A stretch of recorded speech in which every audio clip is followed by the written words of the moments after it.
AWS Serverless Application Model, also known as SAM for short, is an open source framework for building serverless applications. The idea behind SAM is to allow developers to create their functions, databases, APIs, and connect them together with only a few lines of code. SAM is built on top of AWS CloudFormation, but is much less verbose, meaning that it enables you to build serverless applications much faster because there's simply less code to write. As an example, in order to create a database in SAM, the only line that you actually have to add to your template is this one, so AWS Serverless Simple Table, and it is going to create a dynamo table with a bunch of default properties, so you don't have to define them. Of course, if you want to, you can define the primary key, table name, tags, and so on. When using the serverless application model, you are definitely going to create some lambda function. So here in this sample template, we have a resources section, which is going to create a hello world function.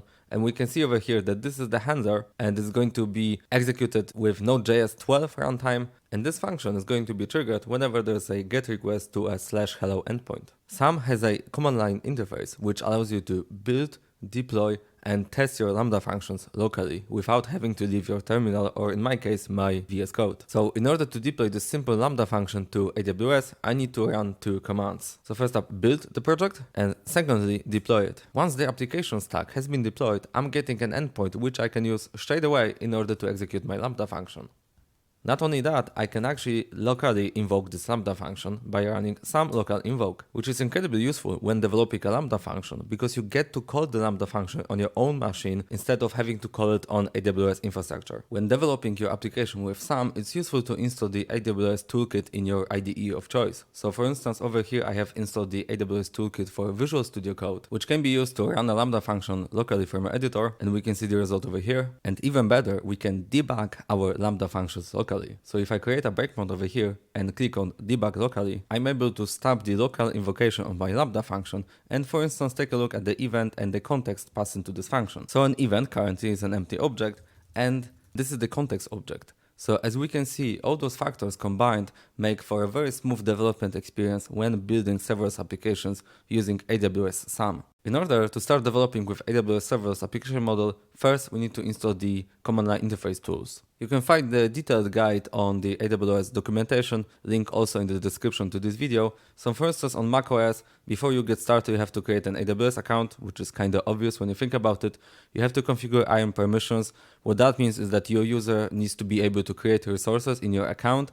You have to have Docker installed, Homebrew, and you have to install the CLI using the guideline provided over here.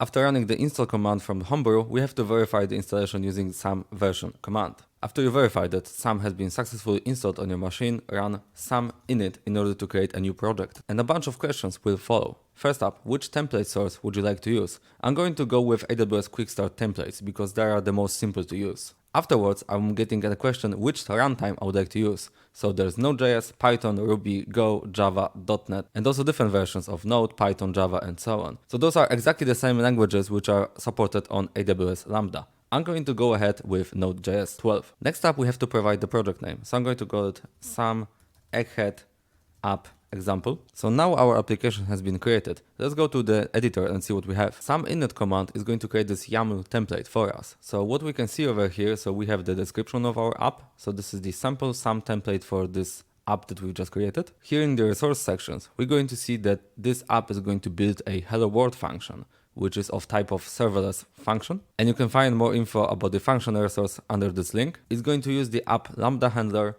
It's going to be executed with Node.js 12 runtime. It's going to be called by a GET request to the /hello endpoint. Let's take a look at our Lambda handler. Navigate to hello world and we're going to open up the app.js file. So here's the Lambda handler, which was specified in the YAML template. And as we can see, it's not going to do much. Basically, whenever this function is going to be executed, there will be a response with a status code of 200 and a body of hello world. We have a SAM application defined in this YAML file over here, which is going to deploy this Lambda function. We would like to build and deploy this function to AWS. So let's go to our terminal. In order to build a SAM application, run SAM build. That is going to take a second, and now we can see that the build has succeeded and also the artifacts were created. Now we can do two things. Now we can either invoke the function locally or we can deploy it to AWS. So we're going to copy this command and paste it in order to deploy it. Since this is the first time that we are deploying this application, SAM is going to ask us a bunch of questions. So first up, what's the stack name? I'm going to call it egghead app stack. Next question is, which AWS region I would like to use in order to deploy this app? The default one is US East 1, but I'm based in Europe. So I'm going to go with Europe Central 1, which is based in Frankfurt. Now it's going to ask us whether we want to confirm changes to resources every single time we deploy. I think the safe option is yes, because we want to be sure that we are not deploying something that we don't actually need. Next, we need to give Sam the permissions to create roles in order to connect the resources in our template. So for instance, our lambda function and API gateway. So I'm going to go with yes. Last question is whether we want to save all those answers that we just gave into a Sam config file. And we want to, because we don't want to answer those questions every single time we want to deploy this function. And now it's going to initialize the deployment to AWS. Before the actual deployment may happen, Sam will create a CloudFormation template for us, which is going to contain all the necessary resources, such as the Lambda function and also the API gateway REST API, along with all the necessary roles and permissions in order for this API to actually work. I'm okay with those changes, so I'm going to say yes, please do deploy this change set. And now the actual deployment is going to start. This might actually take a second, so I'm going to pause the video and resume it after it's done. Now our deployment is complete, and we get to verify the outputs of our stack. There's 3 of them. 2 of them are the Amazon resource name for both the IAM role created for this hello world function, as well as the Amazon resource name for the Lambda function itself. But the one that is most important for us right now is the actual API endpoint. So I'm going to copy that, and we're going to send a GET request to this endpoint. And now we can see that our function has been successfully deployed because I'm getting a message, hello world, which was defined in our Lambda function over here. We have a SAM application, which was already deployed to AWS. And as we can see over here, I'm able to execute this endpoint in order to get the hello world response. I would like to be able to modify this function. So for instance, change the response and test this function locally without having to deploy it to AWS every single time I want to test something new. In order to do that, we're going to run SAM local invoke, and we would have to provide the name of the function if we had more than one of them. Currently there's only one, so that is not necessary. And I'm going to press enter, and it is going to invoke my Lambda function locally on my machine. Bear in mind that you have to have Docker up and running in order to do that. And the first time you're going to execute a Lambda function locally, it will need to pull the Docker container image, which is going to take some time. But nevertheless, we can see the updated result over here. There's one more way for you to do that. If you have the AWS Toolkit extension installed in your IDE of choice, like I have one for Visual Studio Code over here, in your Lambda function, you can click on Run Locally button. And that is going to actually run your function within your editor. So you don't even have to go to the terminal. And we can see the result over here. Each time a Lambda function gets executed, it receives an event object as an argument. Let's take a look what this event is when invoking a Lambda function locally. So I'm going to add a console log, event, save it, open up my terminal and run SAM build in order to build this function again. Now that our stack has been built, I can run SAM local invoke in order to execute this function. And as we can see over here, the event object is an empty object because I'm not actually passing anything to this function.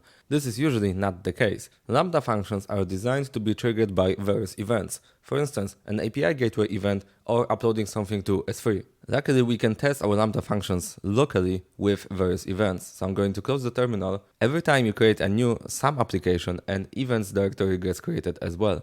And here we can find an event.json file, which is a sample event from API gateway. I've also created a simple JSON, which is much smaller. It only has a body with a message of hello world. Let's execute our Lambda function locally with this event. Go back to the terminal and run SAM local invoke -- event, and we're going to pass in the file path to this event. So it's events simple JSON. And now our function has been executed with this event we can see over here, which has been logged to the logs. And if you would like to test our Lambda function with an actual API gateway event, I can just local invoke this function with events/event.json. And I'm able to see a sample API gateway event passed into this function, which makes for a very smooth development experience. We have a serverless application model stack defined in this YAML template. And currently it's going to deploy a serverless function, which has this Lambda handler and is also going to be exposing this API. Let's see what actually gets deployed to AWS after we deploy this stack. Go to the console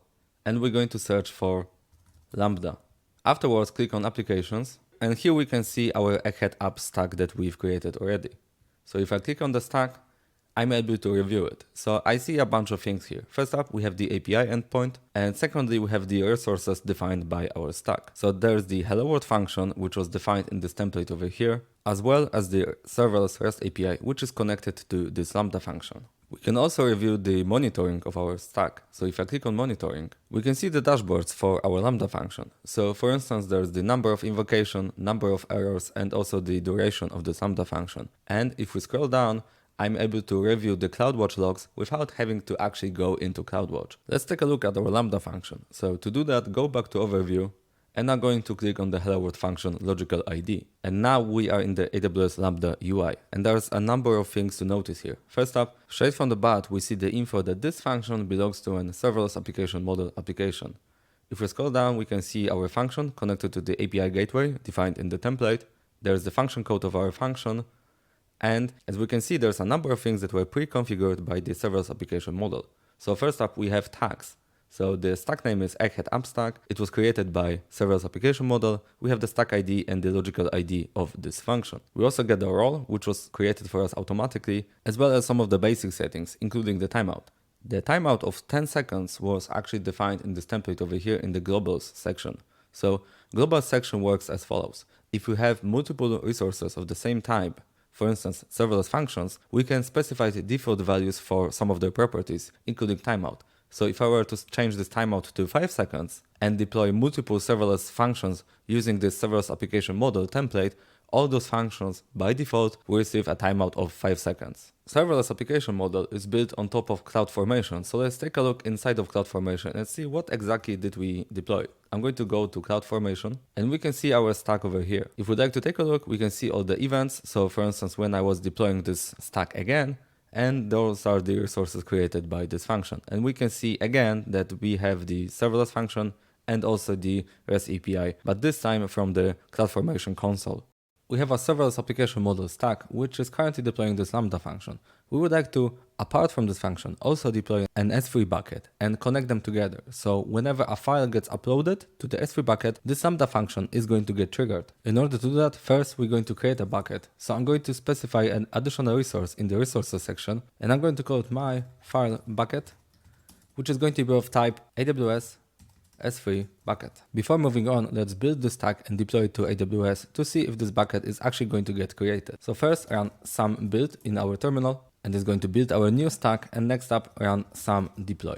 Before the actual deployment may happen, we can see over here that this stack is actually going to add my files bucket, which is an S3 bucket, to our resources. So I'm okay with that. So I'm going to say, yes, please deploy this chain set. And let's give it a second. Now it's done. Let's take a look at our S3 bucket in the AWS console. So let's go to S3. And this is our brand new S3 bucket, which was created just a minute ago. Now we're going to connect this bucket to our lambda function. Our lambda function will receive an event, and we're going to console log the S3 portion of this event. So we're going to see the file name, the file size, and so on. In order to connect this function to our S3 bucket, we're going to go back to the template and create a new event for this lambda function. So I'm going to call this event file upload. It is going to be of type S3. It's going to have following properties. So properties. First up, we would like to trigger this function only when a file gets uploaded to this bucket. In order to do that, we are going to specify bucket, and we're going to pass in a reference to this bucket. An S3 bucket can trigger many events, like whenever a file gets created, updated, or deleted. In our case, we're going to only care about the S3 object-related events, so whenever a new file gets uploaded to this S3 bucket. And now this bucket and this function are connected together. So let's go ahead, build the stack, and deploy it to AWS. Before deployment is going to happen, we will notice that a new lambda permission resource is going to be created because we are going to trigger this function whenever a file gets uploaded. So I'm okay with those changes. Let's deploy it. Now it's done. Let's test it. So first up, let's go to our bucket. So go to S3, go to our bucket, upload a new file, which in this case is my photo. Click on upload, wait for it. Now this file is uploaded to S3. It should have triggered our lambda function. So let's go to lambda, select our function, go to monitoring to view logs in CloudWatch. And we can see a new log stream. If we open it up, we're going to see a log event saying that I just uploaded this file called telecom.jpg. This is the file size, and it was uploaded to this S3 bucket. So now we have successfully connected our serverless function with an S3 bucket in order to create a serverless application. We have a serverless application model application, which is currently deploying a lambda function and also an S3 bucket. We would like to use that template in order to deploy a dynamodb table as well. So I'm going to create a new resource, which I'm going to call my awesome table, which is going to be of type AWS serverless simple table. With SAM, we can either create a DynamoDB table from scratch, or we can use a simple table. Simple table is basically a DynamoDB table with some sensible defaults built in, so we don't have to configure everything. Nevertheless, let me add some properties. So I'm going to paste them in. So we have a primary key of the name ID, which is going to be a string. So every single item in this table is going to have an ID, and this table is going to be called my awesome database. Let me fix the typo, save it, and run some build.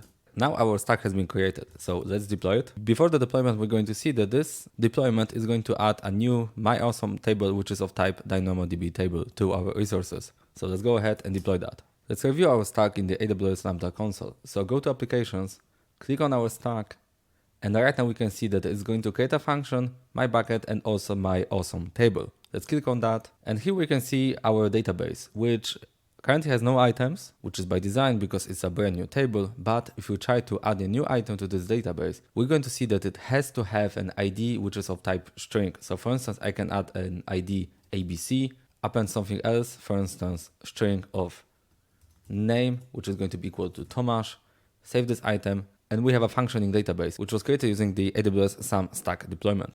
Even though AWS has many free-tier services, such as AWS Lambda, which has 1 million free requests per month, or DynamoDB, which gives you 25 gigabytes of storage for free, at some point you may want to delete your AWS SAM application stack, or just in case. In order to do that, we can go to Lambda, navigate to Applications, afterwards click on our stack, Actions, and Delete. And it's going to say that we have to go to CloudFormation in order to delete our application stack. So let's follow this link.